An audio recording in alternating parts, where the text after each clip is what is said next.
कल के विषय में कोई प्रश्न है?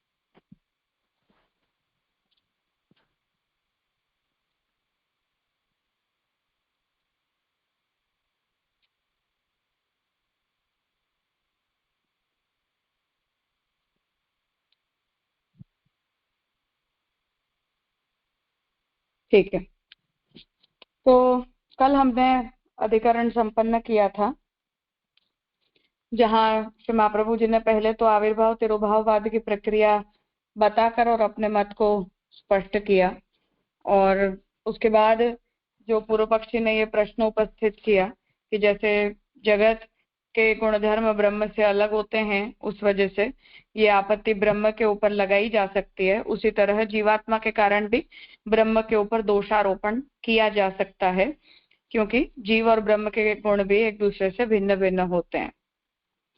जिसके उत्तर के रूप में महाप्रभु जी ने ये स्पष्ट किया कि एक तो ब्रह्म जो है वो पूर्णतः जीव रूप बन जाता हो, ऐसा नहीं है। ब्रह्म और जीव इन दोनों के बीच में वैलक्षण्य है, इसलिए भी ये आपत्ति ब्रह्म के ऊपर लगाई नहीं जा सकती है। और दूसरा उदाहरण महाप्रभु जी ने ये दिया कि जगत के अंदर भी बहुत से पार्थिव पदार्थ होते हैं, पर वो सभी पार्थिव पदार्थों के गुणधर्म एक समान नहीं होते, जैसे हीरा और पत्थर। इसलिए जगत के अंदर जो भी विलक्षणता है वो ब्रह्म की लीला के कारण है, और जगत के अंदर इस प्रकार की विविधता और गुणधर्मों के अंदर जो भेद हमें दिखाई देता है वो ब्रह्म के अधीन जगत और जीव ये दोनों ही हैं, इस बात को सिद्ध करता है। इतना विषय कल के अध्ययन क्रम में हमने देखा था। अब आगे 11वां अधिकरण इस अध्याय का आ रहा है, 6 सूत्रों वाला। उपसंहार दर्शनात् न इति चेत न क्षीरवद्धि। यहाँ से तत्त एकादशे षट सूत्रे, तो वेदांत अधिकरण माला में श्री पुरुषोत्तम जी ये स्पष्ट कर रहे हैं कि अब 11वां अधिकरण यहाँ आ रहा है, और ये अधिकरण 6 सूत्रों वाला है। उपसंहार दर्शनाधिकरणे तत्र एकस्यैव ब्रह्मणः सर्वविध कारणत्वे ये दोषाः ते परिह्रियन्ते। अब यहाँ ब्रह्म जो है वो जगत और जीव और हर किसी के प्रति कारण है, और हर पदार्थ में गुणभेद दिखाई देने के बावजूद भी ब्रह्म ही सभी का कारण है। इस प्रश्न का उत्तर देने के लिए और उपस्थित किए जाने वाले जो भी दोष हैं उन सब का परिहार इस अधिकरण से किया जाएगा। तत्र प्रथम सूत्रे लोके मृत कुलाल चक्र चीर चीवरादीनां उपादान कर्तृ निमित्तांतराणाम परस्पर भिन्नानाम दर्शनाद। अब यहाँ पहले सूत्र से शंका उपस्थित कर रहे हैं कि हम दुनिया में लोक में अगर देखें तो मट्टी से बनने वाली जितनी भी वस्तुएं होती हैं उसमें मट्टी, कुलाल मतलब कुम्हार, चक्र, दंड, चीवर आदि जितने भी पदार्थ उपयोग में आते हैं उनमें उपादान कारण, कर्ता और निमित्त कारण ये तीनों ही एक दूसरे से भिन्न भिन्न होते हैं। जैसे मिट्टी उपादान कारण है, कुम्हार जो है वो उसका कर्ता है, और चक्र आदि जो है वो उसके निमित्त कारण है। तो परस्पर भिन्ना नाम, तो ये तीनों ही एक दूसरे से अलग अलग लोक में देखे जाते हैं। दर्शनाद दिखाई देते होने से एकस्यैव सर्वविध कारणत्वम असंगतम, और हम ये कह रहे हैं कि ब्रह्म ही कर्ता भी है, ब्रह्म ही उपादान भी है और ब्रह्म भी निमित्त कारण ही भी है।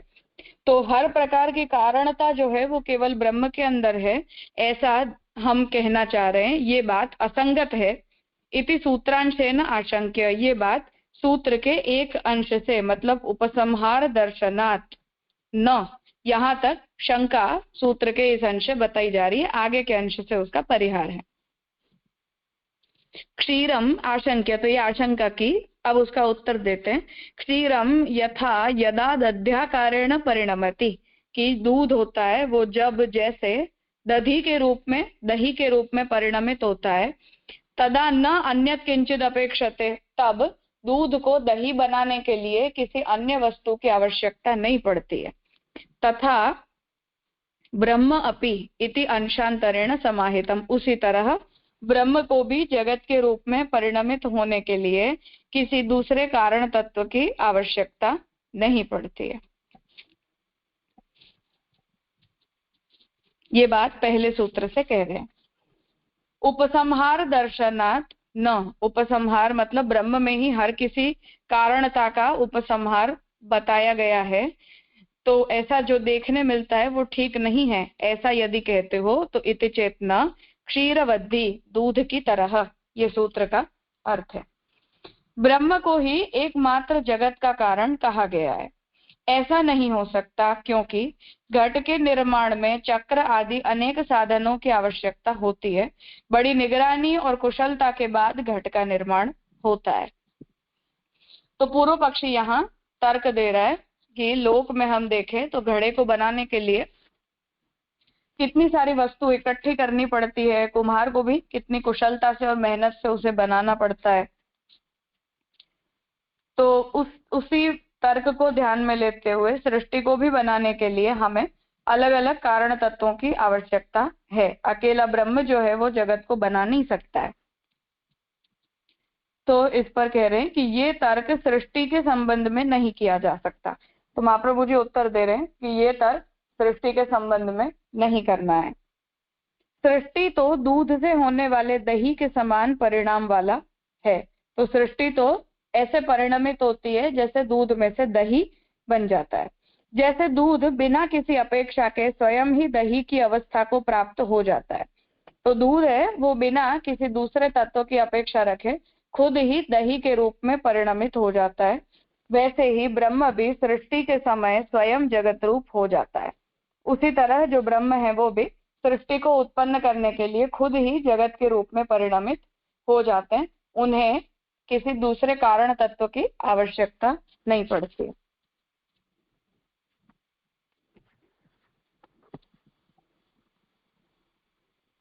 अब आगे दूसरा सूत्र आ रहा है।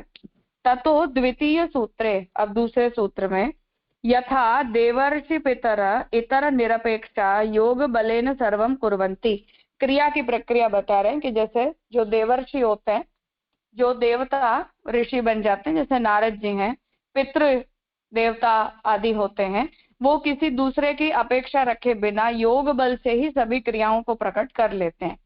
मतलब उन्होंने चाहा तो वस्तु वहां उपस्थित हो जाएगी, उन्हें उसमें कोई प्रयत्न करने की आवश्यकता नहीं पड़ती है। तथा ब्रह्म अपि इच्छयेति, उसी तरह ब्रह्म भी केवल इच्छा करते हैं। समाधानांतरम उक्तम, इसी तरह ब्रह्म की इच्छा मात्र जो है वो बहुत है सृष्टि को बनाने के लिए, ये कहने के लिए दूसरा समाधान यहाँ दिया है।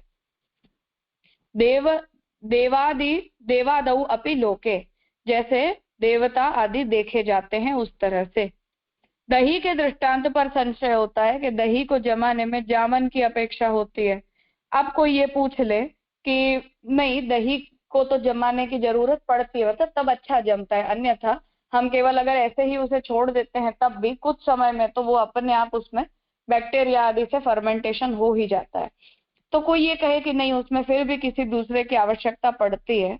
उसी तरह सृष्टि परिणाम में समवाय कौन है, उसी तरह सृष्टि की प्रक्रिया में भी हमें कुछ न कुछ तो चाहिए होगा। उस पर दृष्टांत देते हैं। इस बात का समाधान करने के लिए दूसरा उदाहरण इस सूत्र से दे रहे कि जैसे देव ऋषि पितर आदि निरपेक्ष भाव से अपने योग बल से सब कुछ कर लेते हैं, वैसे ही ब्रह्म भी निरपेक्ष होकर सब कुछ करते हैं। तो देवता होते हैं, ऋषि होते हैं, तो उनके अंदर उस प्रकार की आधिदैविक शक्तियां होती हैं जिन शक्तियों से वो बहुत कुछ जो है वो अपनी इच्छा से कर लेते हैं। उन्हें किसी अन्य की आवश्यकता नहीं पड़ती है। जैसा हम वशिष्ठ विश्वामित्र की उसमें देखते हैं, तो उन्होंने यज्ञ के द्वारा ही गाय को उत्पन्न किया और उसी गाय से वो अपने को इच्छित सभी सामग्रियों को प्राप्त कर लेते थे।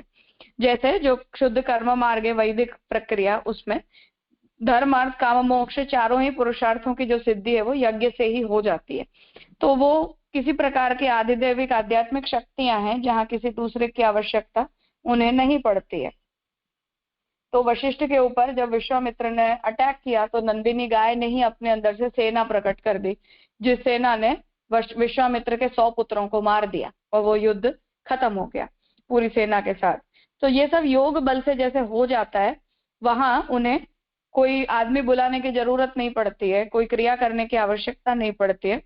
उसी तरह ब्रह्म भी किसी दूसरे तत्व की अपेक्षा रखे बिना सब कुछ अपनी इच्छा से कर सकते हैं।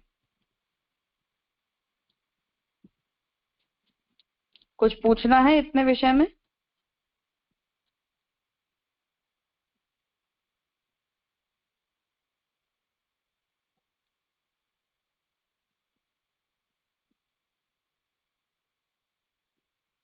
हाँ हितेन भाई।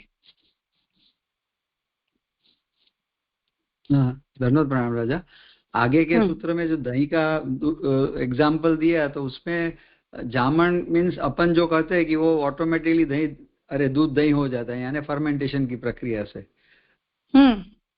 तो फिर उसी तरह सिमिलरली ब्रह्म अपनी इच्छा से सब है उपादान निमित्त करता वगैरह सृष्टि कारण में, ऐसा ही समझना है ना? क्योंकि उनके फिर आगे उन्होंने आर्ग्यूमेंट किया कि दही में, अरे दूध में जामन की तो आवश्यक रहती है, तो फिर वहां ये सूत्र की बात से समझना है। हाँ बिल्कुल। फिर राजा संधि कैसे देवादि वपि लोके, तो कहाँ क्या संधि हो गई राजा? देवादौ अपि लोके। हाँ, देवादौ अपि लोके, ठीक है। क्योंकि देव पितरौ तो द्विवचन है ना, उस वजह से। जी जी जी राजा।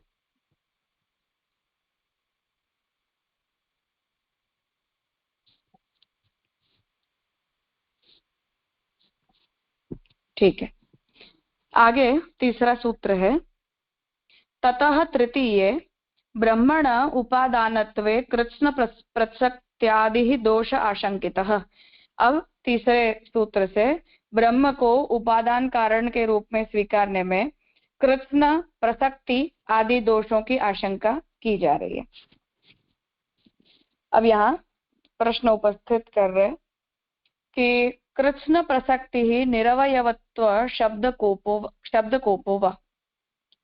अब यहाँ ये प्रश्न उपस्थित हो रहा है कि जो कोई भी क्रिया ब्रह्म जगत के रूप में कर रहा है, उसके लिए हमें, जैसे हम कोई क्रिया करेंगे तो हमें अपने शरीर के अंगों की आवश्यकता है, हाथ चाहिए, पैर चाहिए, तो ब्रह्म के पास तो कोई प्रकार के अंग उपंग अवेलेबल नहीं है। तो कृत्स्न प्रसक्ति ही मतलब कि किसी प्रकार की क्रिया को प्रकट करने के लिए आपको सावयव होना चाहिए, अवयव होने चाहिए आपके। अब न्याय के सिद्धांत के हिसाब से अवयव और अवयवी भाव भी एक प्रकार का संबंध होता है, मतलब जैसे शरीर और शरीर के अंग, तो शरीर और शरीर के अंग के बीच में अवयव अवयवी भाव संबंध होता है कि हम एक दूसरे से एक भी होते हैं, हम एक दूसरे से अलग भी होते हैं। जैसा कल भी महाप्रभु जी ने जो उत्तर दिया उसमें हमने देखा कि मानो मैंने अपना पैर काट दिया तो उससे मेरी मृत्यु नहीं हो जाती है, पर फिर भी वो पैर है तो मेरे शरीर का ही अंग, शरीर का ही पार्ट।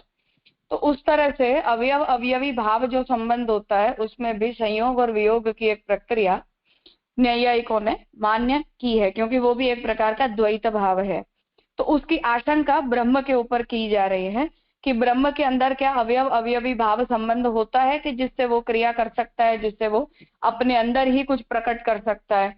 जैसे जब बच्चा जब माँ के गर्भ में होता है तो वो एक बीज के रूप में पहले तो जाता है, फिर उस बीज में से धीरे धीरे शरीर के अंग निकलना शुरू होते हैं कि पहले हाथ निकलते हैं, पैर निकलते हैं, फिर हाथों की भी उंगलियां बनती हैं, स्किन बनती है, उसके अंदर के ऑर्गन्स बनते हैं। तो ऐसे वो बीज में धीरे धीरे अवयवों का डेवलपमेंट होता है।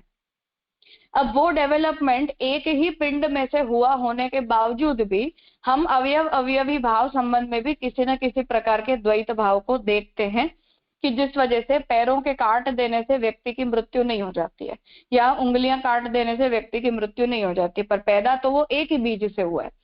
उस तरह से अगर जगत के बारे में हम सोचें कि जगत ब्रह्म का अवयव है, ब्रह्म का शरीर है, जैसे रामानुजाचार्य जी शरीर शरीरी भाव संबंध का ही स्वीकार जगत जीव और ब्रह्म के बीच में करते हैं कि जगत और जीव ये दोनों ब्रह्म के चित और अचित नाम के दो शरीर होते हैं। तो अवयव अवयवी भाव संबंध एग्जैक्टली नहीं है, पर आत्मा और देह का जैसा संबंध होता है उस प्रकार का वो संबंध है।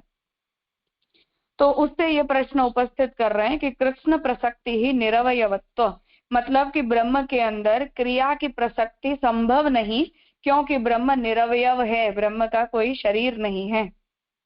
इससे ये प्रश्न यहाँ उपस्थित किया गया है कि श्रुति से शब्द कोपोवा, मतलब श्रुति से भी यही बात समझ में आती है कि ब्रह्म निरवयव होते हैं, यह आशंका यहाँ कर रहे हैं।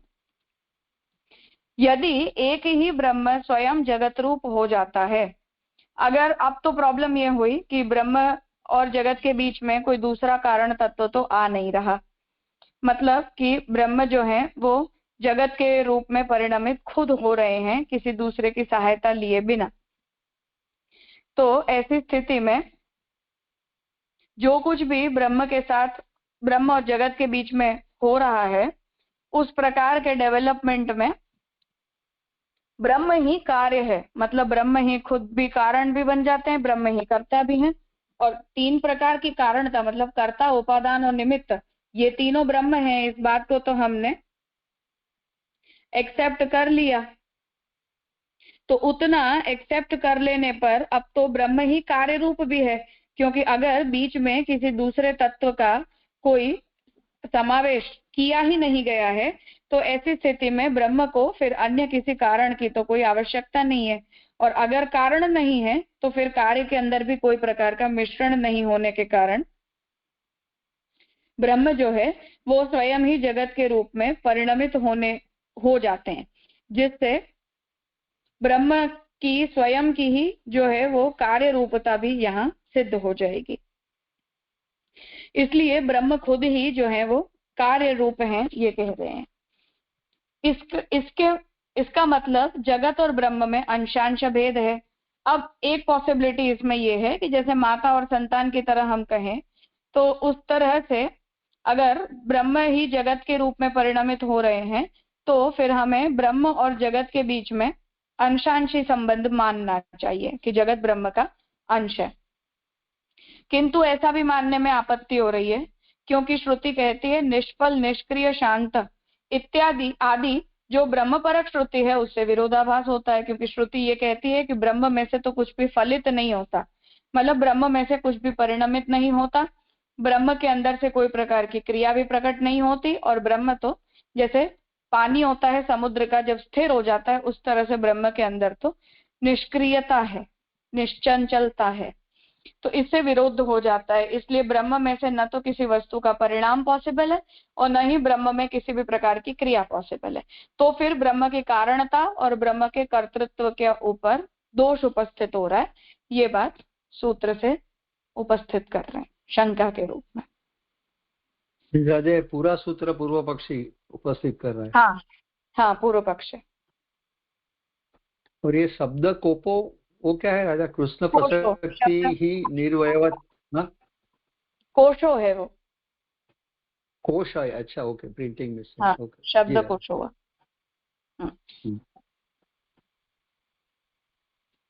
हाँ कहिए। हाँ, दंडवत प्रणाम राजा। मतलब जी इसमें दो शंका आई ना, मतलब कि एक तो मतलब या तो अवयव अवयवी भाव मानो और या फिर अंशांशी भाव मानो, ऐसे?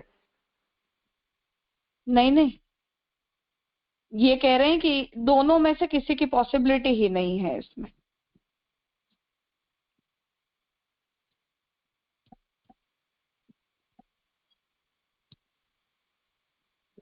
क्योंकि ब्रह्म अगर निष्क्रिय है, ब्रह्म निरवयव है, तो कोई तरह की उसमें पॉसिबिलिटी ही नहीं है ना फिर।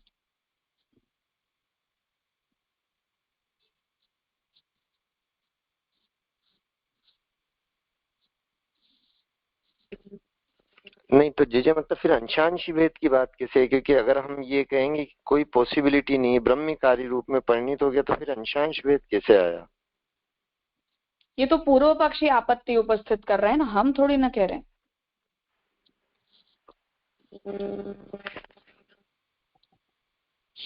पूर्व पक्षी ने हमारे ऊपर ये आक्षेप किया कि आप अगर कारणता के अंदर किसी अन्य तत्व को एक्सेप्ट नहीं कर रहे, तो ब्रह्म में से क्या परिणमित होगा? ब्रह्म खुद ही तो परिणमित होगा ना फिर, क्योंकि कोई और तो आ ही नहीं रहा है बीच में। तो अगर ब्रह्म खुद परिणमित हो रहा है तो सृष्टि और ब्रह्म के बीच में क्या संबंध बचेगा, किस तरह का संबंध बनेगा? एक संबंध तो ये बनेगा कि फिर तो ब्रह्म खुद ही परिणमित अगर हुए हैं तो ब्रह्म और जगत ये दोनों एक ही हैं, कार्य और कारण दोनों ही ब्रह्म है। ऐसी स्थिति में कारण और कार्य के बीच में विलक्षणता है, इस बात को तो हमने पिछले सूत्र में कह दी।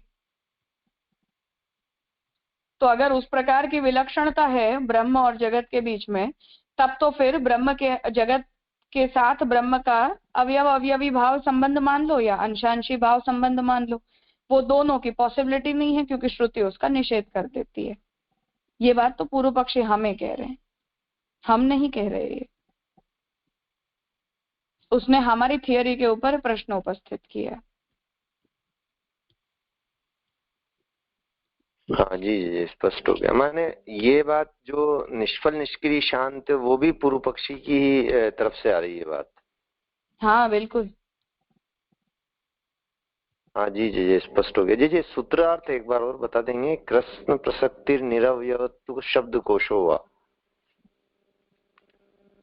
हाँ, तो कृष्ण मतलब कर्तृत्व, तो कर्तृत्व की प्रसक्ति नहीं है, मतलब उसकी कोई उपयोगिता नहीं है। क्यों? निरवयवत्व, ब्रह्म निरवयव होता है, और ये बात शब्दकोश से भी सिद्ध होती है।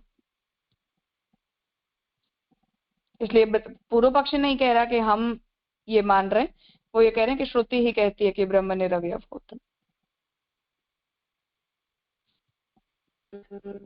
तो ये शब्दकोश वाली बात मतलब जो निष्फल निष्क्रियम शांतम वहां से आ रही है? हाँ, श्रुति वचन उन्होंने दिया ना, कोट किया ना पूर्व पक्षी। जी जी जी जी, स्पष्ट हो गई। धन्यवाद प्रणाम।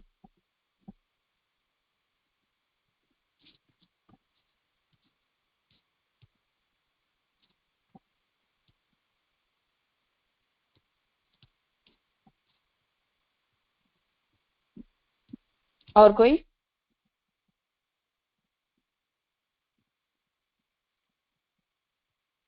ठीक है, तो अब आगे श्रुतेस्तु शब्द मूलत्वात् ये सूत्र आ रहा है, जहां से ये जो आशंका पूर्व पक्षी ने उपस्थित की उसका उत्तर जो है वो महाप्रभु जी अब दे रहे हैं।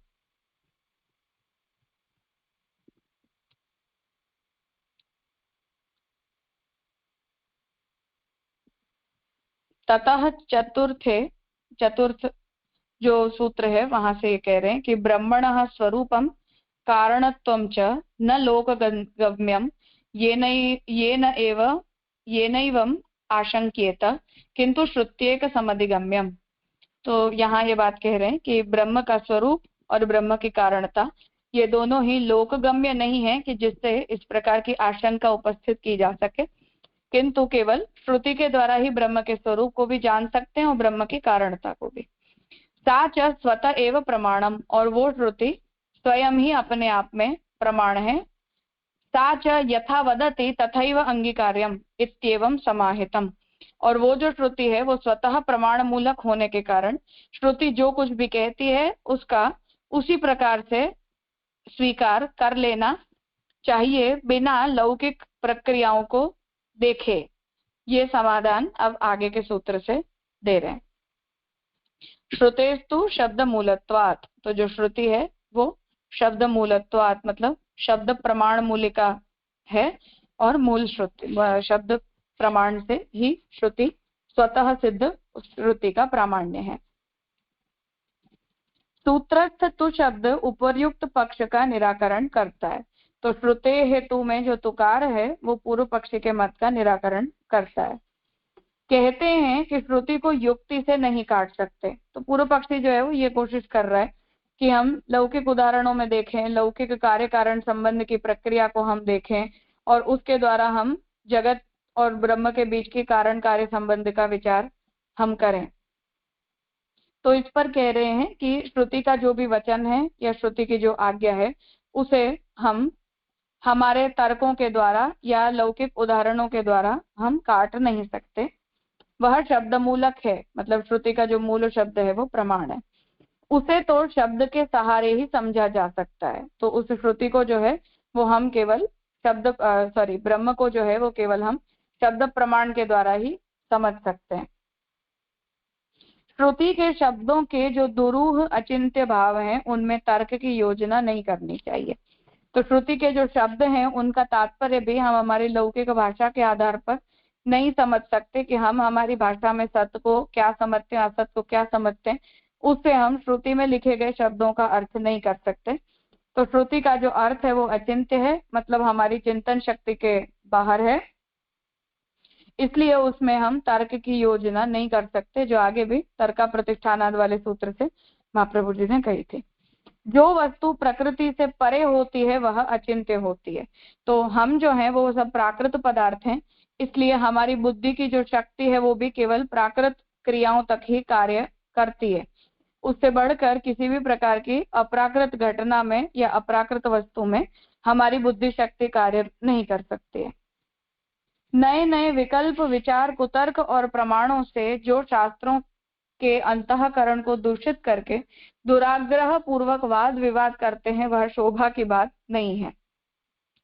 तो महाप्रभु जी को जो है वो इस प्रकार की विचार नीति ठीक नहीं लगती, इसलिए महाप्रभु जी आज्ञा कर रहे हैं कि जब हम श्रुति के शब्दों में तर्क का उपयोग करते हैं या अपनी बुद्धि का उपयोग करते हैं तो उससे हमारे अंतःकरण का दोष प्रकट होता है।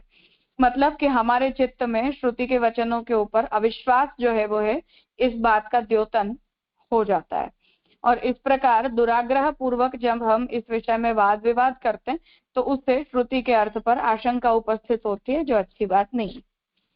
सब कुछ होने में समर्थ ब्रह्म के संबंध में ये विरोधी भाव है।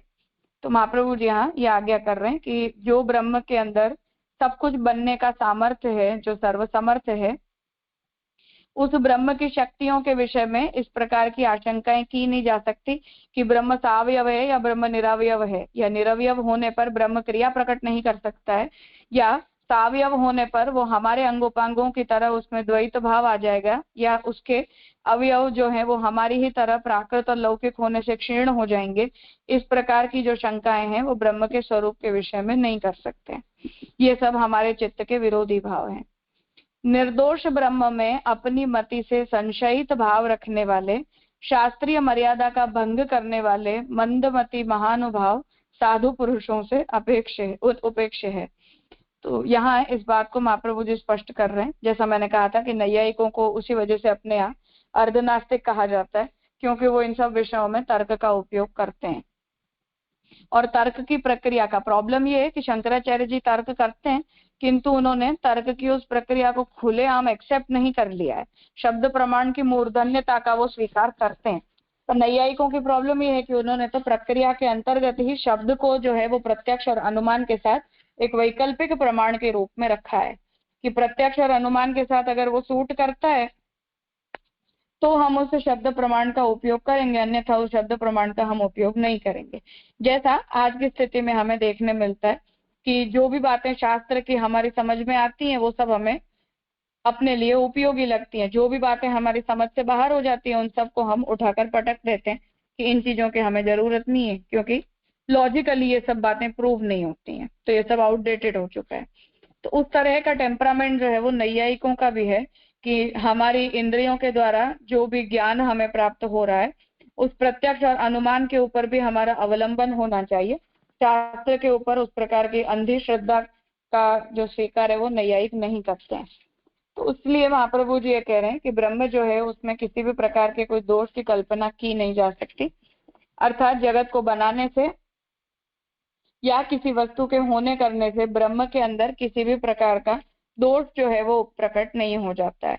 और उसके प्रकट नहीं हो जाने के कारण जो भी व्यक्ति ब्रह्म के स्वरूप, ब्रह्म की शक्ति या ब्रह्म के कार्यों के ऊपर संशय उपस्थित करता है, ऐसे व्यक्ति शास्त्रीय मर्यादा का भंग करने वाले होते हैं, मंदमति होते हैं, मतलब कि उनके अंदर बुद्धि जो है वो कम है, शास्त्र को समझ नहीं पाते। और ऐसे जो लोग हैं वो साधु पुरुषों के द्वारा, मतलब श्रुति प्रमाण का स्वीकार करने वाले जो साधु पुरुष हैं उन लोगों के लिए वो उपेक्ष होते हैं। ये आज्ञा यहाँ महाप्रभु जी कर रहे हैं। जी हमें अचिंत्य को अर्थ क्या है? वो अचिंत्य अखलु ये भावा, उसमें क्या लेना? अचिंत्य का मतलब होता है जो हमारी बुद्धि की चिंतन शक्ति के परे हो।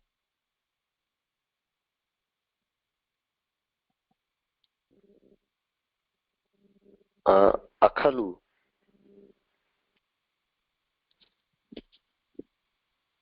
अचिंत्य अखलु ये भावा, मतलब कि जो भी भाव उस प्रकार की बुद्धि शक्ति को ठीक न लगते हो, अवलंबन योग्य न लगते हो, वो सही ना लगते हो।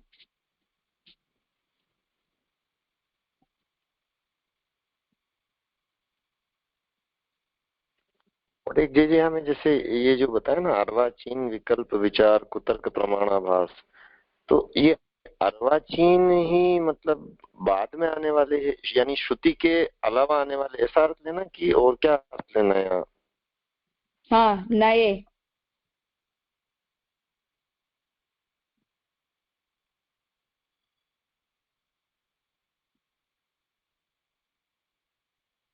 नई विचार पद्धति।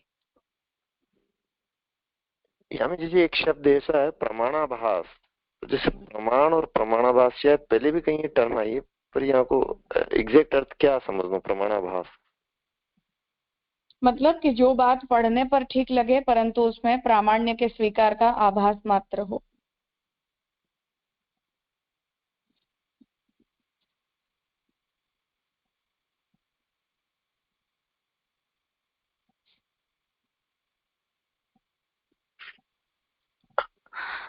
जी जी जी, माने जो श्रुति प्रमाण से मतलब जैसे श्रुतेस्तु शब्द मूलत्वा, तो शब्द प्रामाण्य नहीं हो, केवल आभास ही हो रहा है उसका।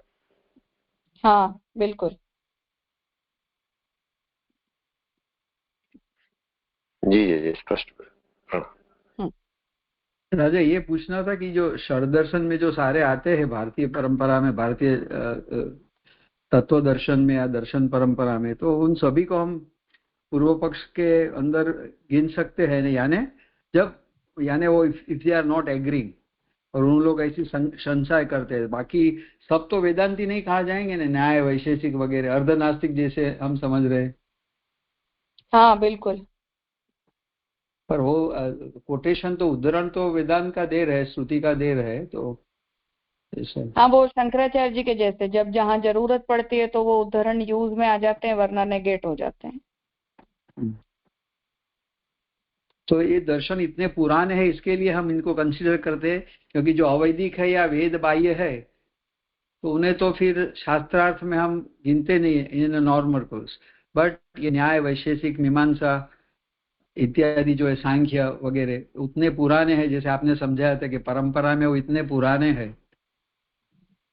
हाँ स्मृति तो एक्सेप्ट कर लिया गया है उनका, दोनों वजह से कि एक तो ऋषि प्रोक्त हैं और कंटेम्पररी हैं, ऑब्वियसली बहुत पुराने हैं, मतलब सभी वेदांत दर्शन ज्यादा प्रचलित हुए उनसे भी पहले से ये सब मत प्रचलित है। अच्छा, वेदांत के पहले? हाँ इवन नहीं, उपनिषद के पहले नहीं, वेदांत मतलब शंकराचार्य से पहले। ओके, हाँ हाँ, ओके, हाँ हाँ। शंकराचार्य जी प्रथम वेदांती हैं, मतलब प्रथम भाष्य शंकराचार्य जी ने लिखा है ब्रह्म सूत्र के ऊपर। तो वेदांत परंपरा में शंकराचार्य जी से उद्गम माना जाता है वेदांत परंपरा का। शास्त्र तो शास्त्र है, विचार परंपरा का उद्गम शंकराचार्य जी से माना जाता है, तो उनके भी पहले से। करेक्ट जी, क्लियर हो गया।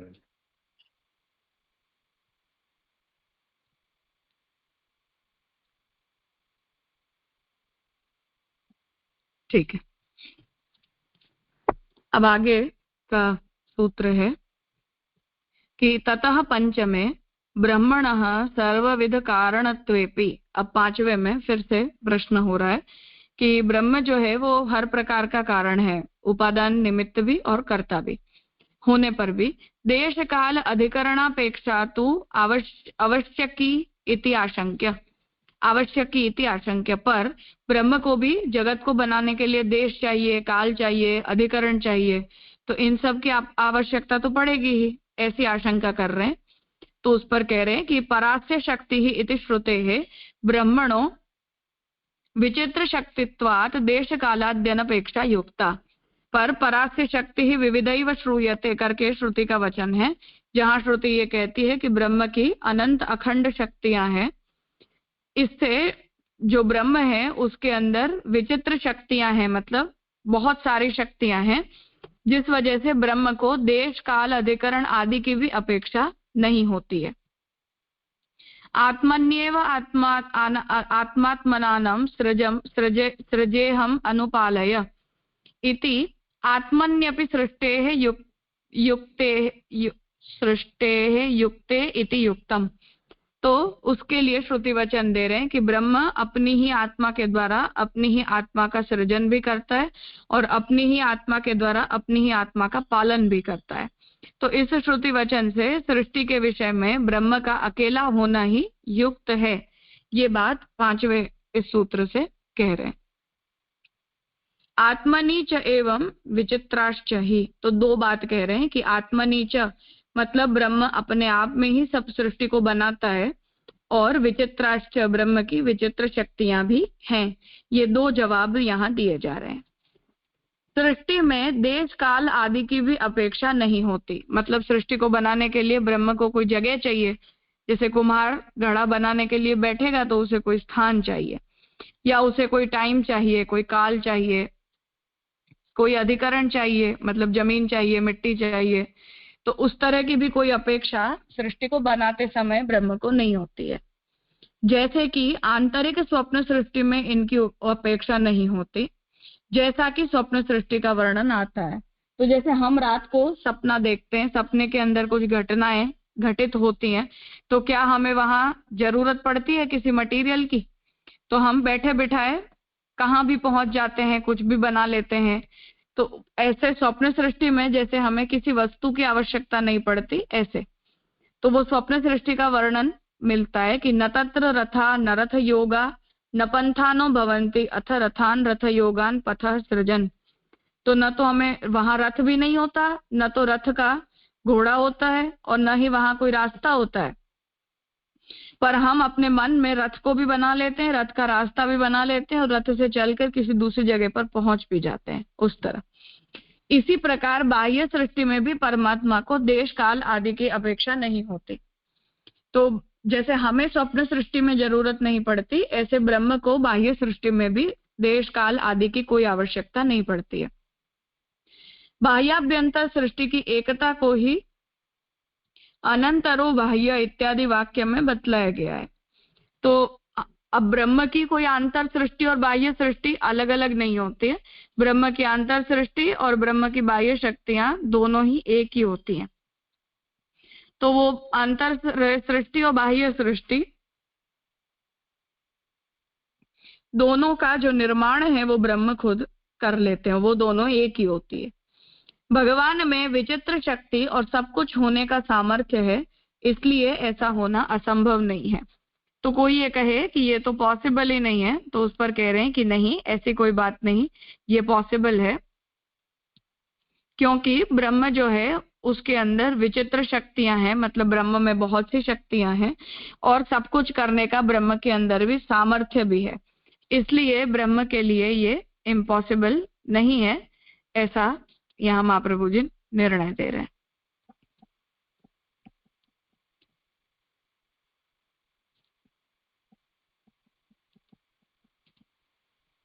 कुछ पूछना है? जी जी, अनंतरो जो बाह्य है ना, यहाँ में थोड़ा लग रहा है, क्योंकि जैसे ब्रह्म में आंतर और बाह्य नहीं है, पर जैसे सृष्टि को जब ब्रह्म निर्माण कर रहे हो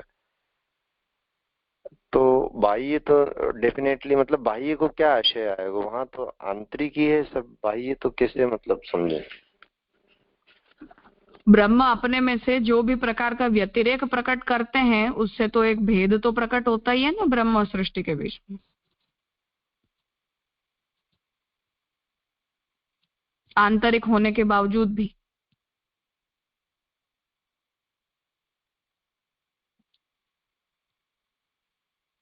हाँ, वो मतलब एक लिमिटेड पोर्शन में वो भेद तो है डेफिनेटली। हाँ, बस उसी के संदर्भ में कह रहे हैं कि ब्रह्म में आंतर और बाह्य का कोई भेद नहीं होता, जैसा भी हम समझना चाहें, बाह्य समझो तो बाह्य समझ लो, आंतर समझना हो तो आंतर समझ लो।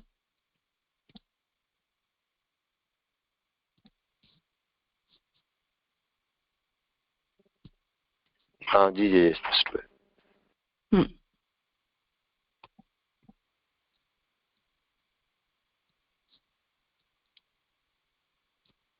ठीक है, इस अधिकरण का अंतिम छठा सूत्र है स्वपक्ष दोषात् च। ततः षष्ठे प्रधान कारणवादेपि ते दोषाः तुल्या ये ब्रह्म कारणवादे दीयन्ते। अब इसमें कह रहे हैं कि अब छठे सूत्र से इस बात को कह रहे हैं कि प्रधान कारणवादेपि मतलब सांख्यवाद का अगर हम स्वीकार कर लेते हैं तो सांख्य कारणवाद के अंदर भी यही दोष आएंगे जो ब्रह्म कारणवाद का स्वीकार करने में आएंगे, तो वहां भी इन्हीं सभी दोषों की आपत्तियां आएंगी। तस्मात् पर्यानुयोगो न युक्त इत्युक्तम, इसलिए अकेले हमारे ऊपर दोषारोपण करने का कोई लाभ नहीं, तो दोनों के अंदर ही ये सारे दोष प्राप्त होंगे, ऐसा उत्तर पक्ष से आक्षेप महाप्रभु जी कर रहे हैं। तो पक्ष दोषात् च, अपने खुद के पक्ष में भी दोष होने के कारण, ये सूत्र का अर्थ है। प्रधान कारणवाद में भी सारे परिणाम सावयव और अनित्यता आदि दोषों वाले हैं, क्या इनको अन्यथा किया जा सकता है? तो महाप्रभु जी ये कह रहे हैं कि जो लोग प्रकृति से सृष्टि का परिणाम मानते हैं उन लोगों के मत में भी सभी परिणाम सावयव है, मतलब निरवयव तो हो नहीं रहा, जबकि प्रकृति तो निरवयव मानी गई है, और अनित्यता है, और अवयव वाली सृष्टि पैदा होती है, सृष्टि में द्वैत प्रकट होता है तो वो तो नाशवंती होती है। तो ये सब दोष प्रकृति कारणवाद का स्वीकार करने में भी आते ही, तो क्या इन दोषों का परिहार वहां पॉसिबल है? ये मत तो युक्ति मूलक है, इसमें कोई युक्ति क्यों नहीं भिड़ती? तो महाप्रभु जी कहते हैं कि वहां तो युक्ति है, हम तो ये कह ही नहीं रहे हैं कि ब्रह्म कारणवाद की सिद्धि हम युक्ति से कर रहे हैं, हम तो ये कह रहे हैं कि हमने तो शब्द प्रमाण के आधार से ब्रह्म कारणता का मत रखा है। तो जहां युक्ति वाले बहुत ये तर्क करना चाह रहे हैं, विचार करना चाह रहे हैं, तो उन सभी युक्तियों का प्रयोग प्रकृति कारणवाद के अंदर करना चाहिए, ब्रह्म कारणवाद में नहीं। विचार करें भी क्या, अचिंत्य कल्पना में उन्हें प्रमाण मिले भी कहाँ? और इस प्रकार का विचार प्रधान कारणवाद में पॉसिबल नहीं है, क्योंकि अगर आप श्रुति का उपयोग करके किसी अर्थ का विचार नहीं करना चाहते हैं तो उस स्थिति में अन्य किसी भी सिद्धांत में या अन्य किसी भी मत में आपके तर्कों को सिद्ध करने के लिए आपको प्रमाण कहाँ से मिलेंगे? कोई भी बुद्धि शक्ति के अलावा आपको कहीं से भी कोई जवाब नहीं मिलेगा, ये कहना चाह रहे हैं।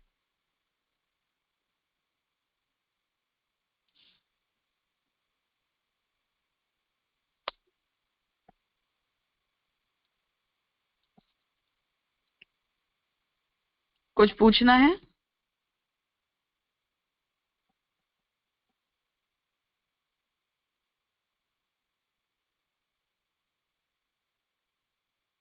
जी प्रधान माने प्रकृति। हाँ,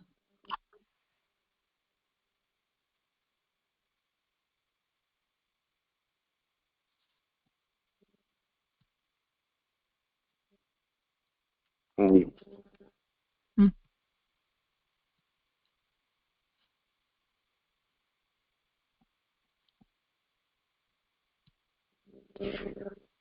तो जी उसमें मतलब ऐसा मान रहे हैं कि जो माने मूल जो प्रकृति है, जहाँ मतलब बिफोर इनिशिएशन वो निरवयव है और विकृति के बाद में फिर वो सावयव हुई, ऐसे मतलब श्री महाप्रभु जी बताना चाह रहे हैं। हाँ, शुद्ध प्रकृति तो शुद्ध होती है ना, वो तो निरवयव ही होती है। तो ब्रह्म जैसे निरवयव होते हैं और सृष्टि सावयव हो जाती है, ये दोष अगर हमारे ऊपर डालेंगे तो प्रकृति कारणवाद के ऊपर भी तो जाएगा ना, हमारे अकेले के ऊपर क्यों आएगा?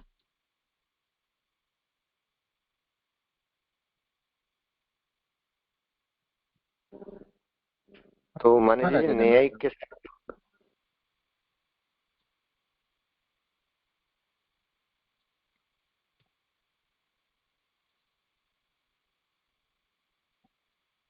हाँ बोलो। हाँ राजा दंडवत प्रणाम। पूछ रहे थे प्लीज आप। हाँ राजा, खाली मुझे इतना था कि ये जो हमने आक्षेप किया ना सावयव और अनित्यता आदि दोष वाले है, तो मतलब हाँ उन्होंने हम पे आक्षेप किया तो हमने उन पे वापिस ही आक्षेप किया, लेकिन ये आक्षेप वो लोग स्वीकारते हैं, मतलब ये सावयव और अनित्यता के साथ वो लोग प्रधान सृष्टिवाद मानते हैं, मतलब उतनी खाली शंका थी सांख्य मत वाले। हाँ मानते हैं ना। अच्छा, मतलब वो लोग तो खुद को मानते ही है कि हम सावयव और अनित्य है सृष्टि। हाँ बिल्कुल, हम नहीं मान रहे हैं ना, इसलिए वो हमसे जवाब चाह रहे हैं। अच्छा अच्छा, मतलब वो तो इसी तरह से मानते हैं और हमको भी उनका ही आक्षेप लगाते हैं। हाँ अच्छा, बिल्कुल, समझ गया। हाँ हाँ राजा। वो हमसे हमसे ये बुलवाना चाहते हैं कि ब्रह्म कारणवाद का स्वीकार करने के बावजूद भी हमारे अंदर ये सब प्रॉब्लम है। तो अगर हम वो बात मान लेंगे तो वो ये कहेंगे कि तो फिर हमारे प्रधान कारणवाद में क्या कमी है। हाँ हाँ राजा, स्पष्ट हुआ। हम्म।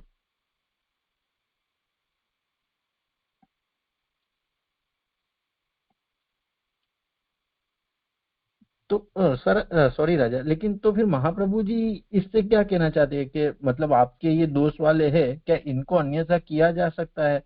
मतलब तो महाप्रभु जी वो लोग अगर उन ये दो चीज मान ही रहे हैं तो हम उन पे ऊपर ये क्या कह के उनको उत्तर दे रहे हैं? मतलब हम ये कहना चाह रहे हैं कि पहले तो आप जो है वो अपनी प्रॉब्लम को सॉल्व कर लो, क्योंकि हमारी वो प्रॉब्लम नहीं है। हम जो है वो सृष्टि को अनित्य तो मानते नहीं है, तो ब्रह्म परिणाम अगर हम स्वीकार रहे हैं तो जैसी ब्रह्म की नित्यता हमने मानी है ऐसी ब्रह्म की भी जगत की भी नित्यता हमने मानी है। तो हमारे कार्य और कारण के अंदर तो यूनिफॉर्मिटी है, पर आप जो प्रकृति कारणवाद स्वीकार रहे हो उसमें कार्य कारण के बीच में आपकी खुद की यूनिफॉर्मिटी नहीं है। विकृति कहाँ से आ रही है? तो उस यूनिफॉर्मिटी की प्रॉब्लम को पहले तो आप खुद सॉल्व कर लो, फिर हमारे ऊपर आक्षेप करना, ये कहना चाह रहे हैं। मतलब कोई भी ये सृष्टि प्रक्रिया में यूनिफॉर्मिटी होनी आवश्यक है, मतलब ये एक सर्वमान्य सिद्धांत है, ऐसा हम कह। हाँ मतलब कार्य और कारण के अंदर तो यूनिफॉर्मिटी होनी चाहिए ना। लाल मिट्टी में से काला घड़ा बन जाएगा तो डाउट तो जाएगा ना कि क्या डाला बीच में।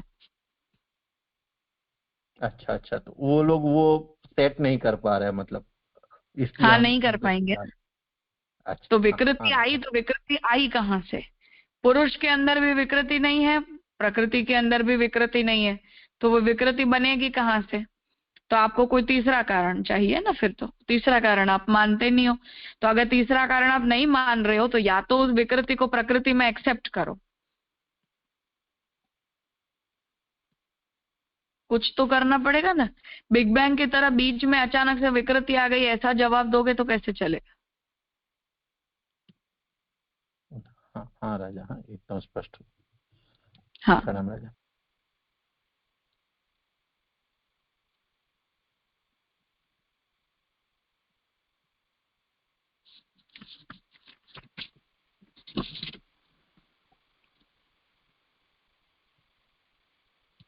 और कुछ है?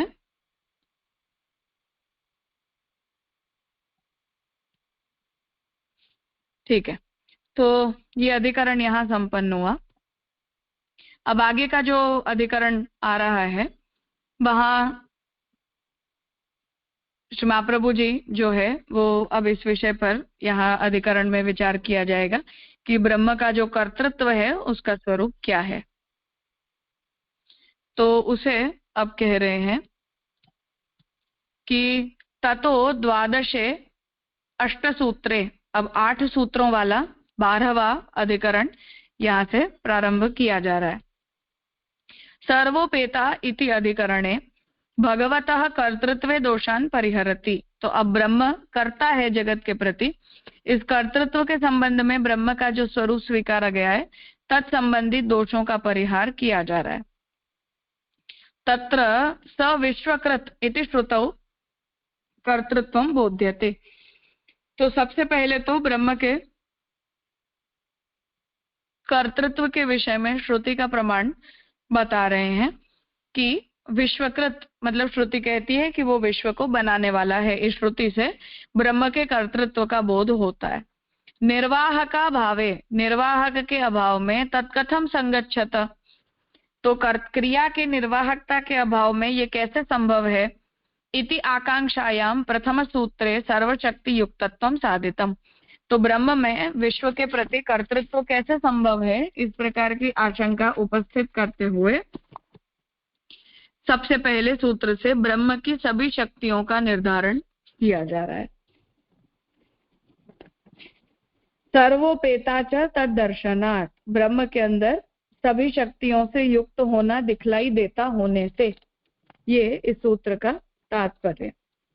परमात्मा सब शक्तियों से संपन्न और सत्यादि गुण संपन्न है।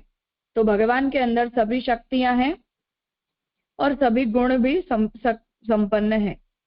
वेद में ऐसा ही उनके स्वरूप का वर्णन मिलता है, जैसे कि जो सर्वज्ञ सर्वशक्तिमान सर्वकर्ता और सर्वकाम है इत्यादि। तो सर्वज्ञ सर्वशक्ति सर्वकर्ता सर्वकामः करके श्रुति ब्रह्म का निरूपण करती है, इसलिए ब्रह्म के अंदर सब कुछ संभव है।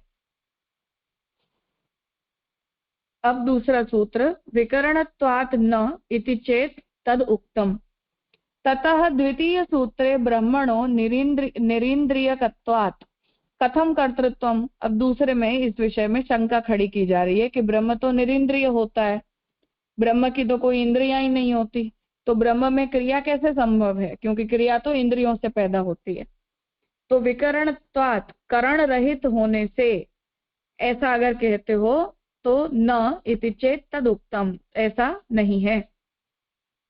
यदि कहो कि लोक में तो इंद्रियवान ही कर्ता होता है, ब्रह्म के तो इंद्रियां है नहीं, वह कर्ता कैसे हो सकता है। तो कह रहे हैं कि लोक में अगर हम देखें तो जो इंद्रियों वाला होता है वही कर्ता होता है, पर ब्रह्म की तो कोई इंद्रियां ही नहीं है, तो ब्रह्म कर्ता कैसे बनेगा। तो इसका परिहार हम श्रुतेस्तु शब्द मूलत्वात् सूत्र में कर चुके हैं। तो महाप्रभु जी कह रहे हैं कि इस पर विचार पहले हो चुका है। दुरूह महात्म्य में श्रुति ही प्रमाण है। तो ब्रह्म का जो महात्म्य है वो दुरूह है, मतलब मुश्किल से समझ में आए ऐसा है, इसलिए ब्रह्म की शक्तियां जो हैं वो तो श्रुति से ही समझनी पड़ेगी, उसमें वाणी की युक्ति नहीं चलेगी। तो उस विषय में हम हमारी वाणी की युक्तियां यूज नहीं कर सकते कि ऐसा हो सकता है ऐसा नहीं हो सकता है। न प्रयोजनवत्वात्, अब यहाँ प्रयोजन की बात आ रही है कि ततः तृतीय सूत्रे, अब तीसरे सूत्र में ब्रह्मणः प्रयोजनाभावात्, तो ब्रह्म के पास सृष्टि बनाने के लिए कोई प्रयोजन ही नहीं है। कोई कर्ता जब क्रिया करता है तो कोई प्रयोजन से करता है, तो प्रयोजनाभावात्, प्रयोजन का अभाव होने से किमर्थम कर्तृत्वम, तो ब्रह्म कर्ता बनेगा ही क्यों, इति एवं आशंकितम, ये आशंका यहाँ तीसरे सूत्र से की जा रही है। न प्रयोजनवत्वात्, ब्रह्म के पास सृष्टि की क्रिया करने के लिए कोई प्रयोजन ही नहीं है। शंका करते हैं कि ब्रह्म जगत का कारण नहीं हो सकता, उसे जगत की सृष्टि करने में प्रयोजन ही क्या है, रीजन ही क्या। लोक में प्रायः प्रयोजन से ही कार्य होता है, तो लोक में तो जो भी कार्य होते हैं वो किसी न किसी प्रयोजन से ही होते हैं। ब्रह्म में प्रयोजन की संभावना भी नहीं की जा सकती, और ब्रह्म में तो प्रयोजन सोच नहीं सकते, क्योंकि जो किसी व्यक्ति के पास कुछ करने के लिए प्रयोजन होता है वो व्यक्ति तो सप्रयोजक होने के कारण उस प्रकार की क्रिया को तो हम लौकिक नाशवंत क्रिया या सगुण क्रिया मान लेते हैं। तो ब्रह्म में तो प्रयोजन सोच ही नहीं सकते हैं। श्रुति तो उन्हें आप्त काम कहती है, तो इस पर कहते हैं कि श्रुतियां तो ये कहती है कि ब्रह्म की तो सभी कामनाएं अपने आप में परिपूर्ण हैं।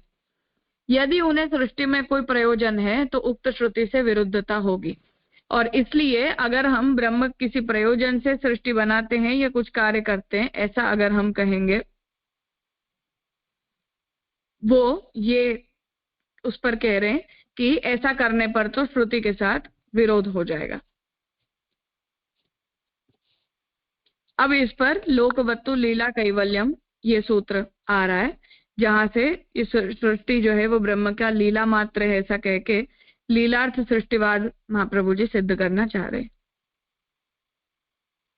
मैंने राजा हाँ। ये जो न प्रयोजनत्वात् है वो पूरा पूर्व पक्ष का है, तो उसका जवाब लोकवत्तु लीला कैवल्यम में देंगे ना। हाँ बिल्कुल, तू शब्द पूर्व पक्ष निवारक होता है, तो जहां भी तू शब्द दिखेगा वो उत्तर पक्ष है।